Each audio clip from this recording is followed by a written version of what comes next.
Silence Redefined, November 2014.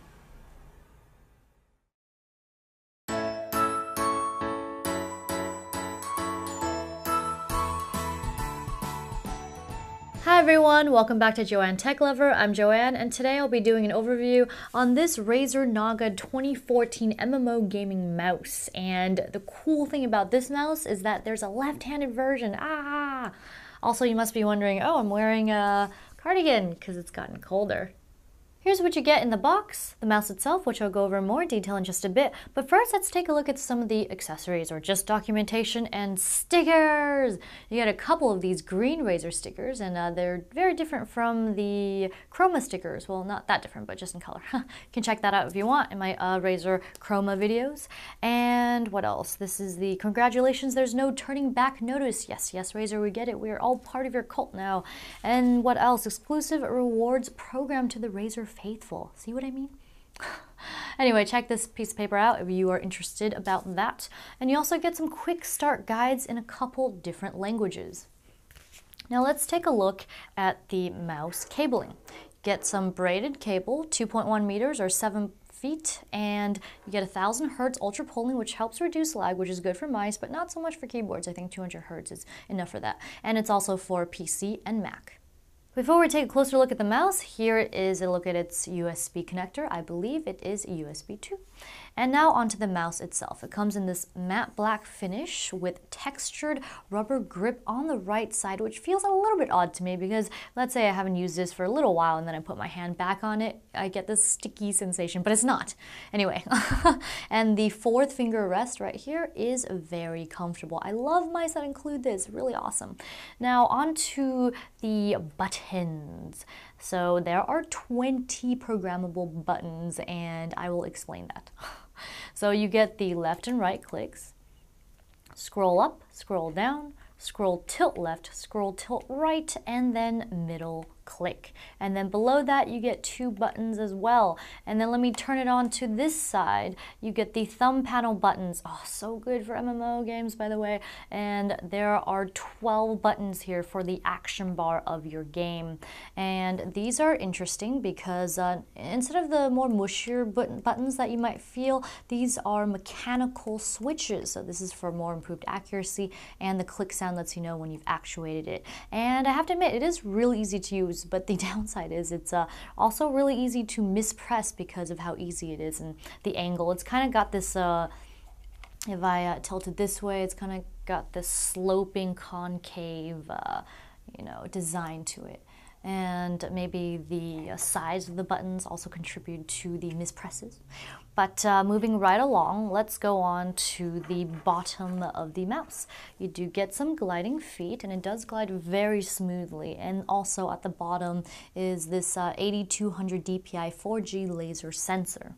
Here's a look at the mouse LEDs. As you can tell, the scroll wheel as well as the logo and the thumb panel are lit up, and only the logo pulsates or breathes. And remember how earlier I was telling you about there's like actually 9 buttons in this area, but you have to have a left click. Therefore, the 8 buttons plus the 12 panel make 20. Here's a look at the Razer Naga 2014 mouse software, and we're going to start off at mouse and customize. This is how you create a profile. We're going to go ahead and press the plus icon and call it P1 and then P2. Now if you wish to delete a profile, click the one you wish to delete and click the trash can icon. And you can also copy, import, or export a profile if you're sharing with someone, or if you want to just try something different. And also you can link a program to a profile so it'll launch when the program launches, and that could be really good for some. Next up is key maps. There are 8 key maps, and it reminds me of the Orb Weaver actually. So essentially you get 8 profiles with each profile, and it'd be great because let's say you have like World of Warcraft or some other MMO or something like that, and you have 8 character maps that you can go through. Now then, here is a front or top view of the mouse, and you get 9 programmable buttons, but it's really 8 because there has to be a left click, but where the left click is, you can change that around. Now then, here's a look at the side of the thumb panel with the 12 programmable buttons. And we're going to go ahead and go back to the top view actually. And let's say you want to change this to a mouse function, left click, and boom, more options open up for you. This one is no longer grayed out. But we are going to change that to the right click again. And I want to go over some of the other options you get. So you can change it to keyboard function, sensitivity. Now this is where you could change up your sensitivity, XY, enable that, or you can have it go up or down or cycle, and a little bit more on that in just a bit. You could also switch key map or your profile, or there's in-game configurator, and you can disable it too. There's just a lot of options here for you. Let's go ahead and just, actually I'm not going to say that, so just cancel that. And let's say this button. I want to make it a macro. You can create macros in this section or in the macros tab. However, here you can't delete it, and here you can delete it. So I'm going to go ahead and click the plus button. Now we are going to call this M1, and then you could record delay or not record delay. It's auto delay, and also hit record and call it QWERTY. Now that is done, hit stop and save once more. And you see the fourth button here is now M1. So we're going to go ahead and test that out. And there it is, QWERTY. Awesome. Don't save, of course. There's a look at the button assignment section. Let's go to performance, shall we? This is where you can change up your DPI, have XY independent or not, and configure your different stages. There's 5 of them that you can set your DPI to. I find between 1800 and about 3000 is the most comfortable for most games.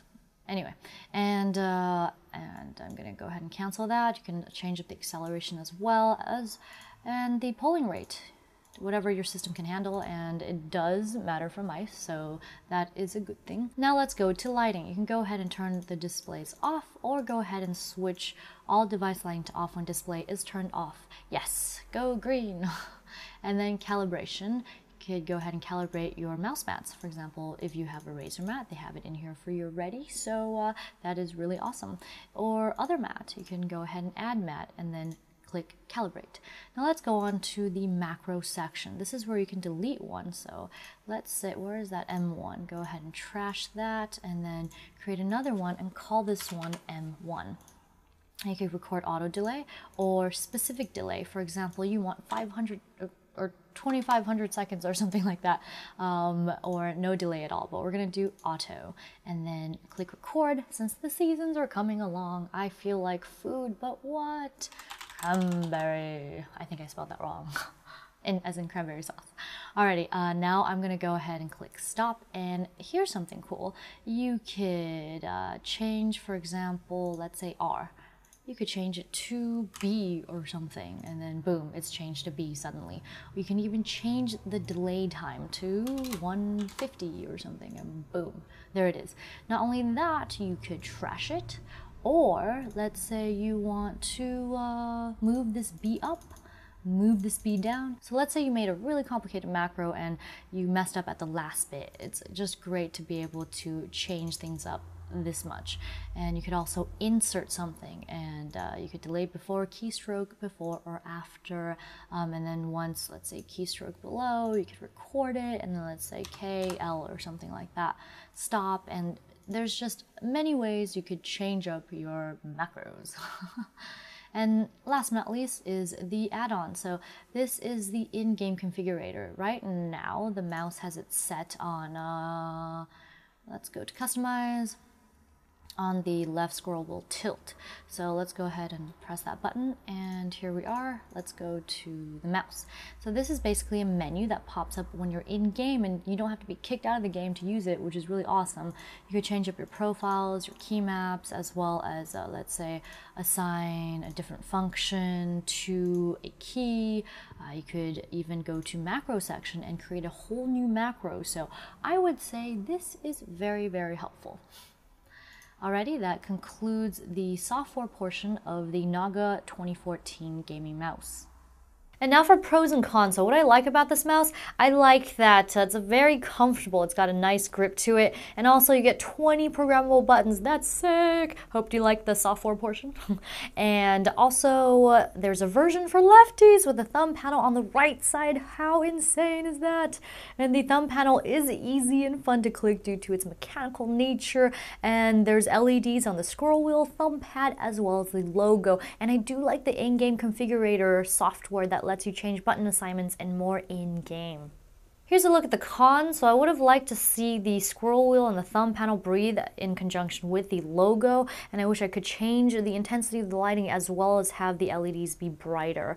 Also, the thumb panel design allows for multiple accidental presses, which is unlike the G600 because the setup of their buttons makes it so it's not so easy. And also there are no physical markers at the 5 and 8 on the thumb panel, and I would have liked that to indicate where I am on there, but overall it's an ergonomic mouse with a lot of features in the software, and the lighting does need work, and the thumb panels are just way too easy to press, but I like it. That wraps up the video on this Razer Naga 2014 MMO gaming mouse. If you like what you saw and you want to see more like it, be sure to hit the like, comment, and subscribe buttons, as well as follow me on social media at Joanne Tech Lover Facebook fan page, Joanne Tech Lover Twitter, and yes, once again, Joanne Tech Lover on Instagram. I made it all Joanne Tech Lover so it all match and be uniform. Alrighty, also please don't forget to donate so I can help expand this channel and feed this techie. And last but not least is storeenvy.com, where you can purchase my 8.5 by 11-inch autograph prints, so go ahead and check those out. I guess all that's left to say is mwah! See you next time!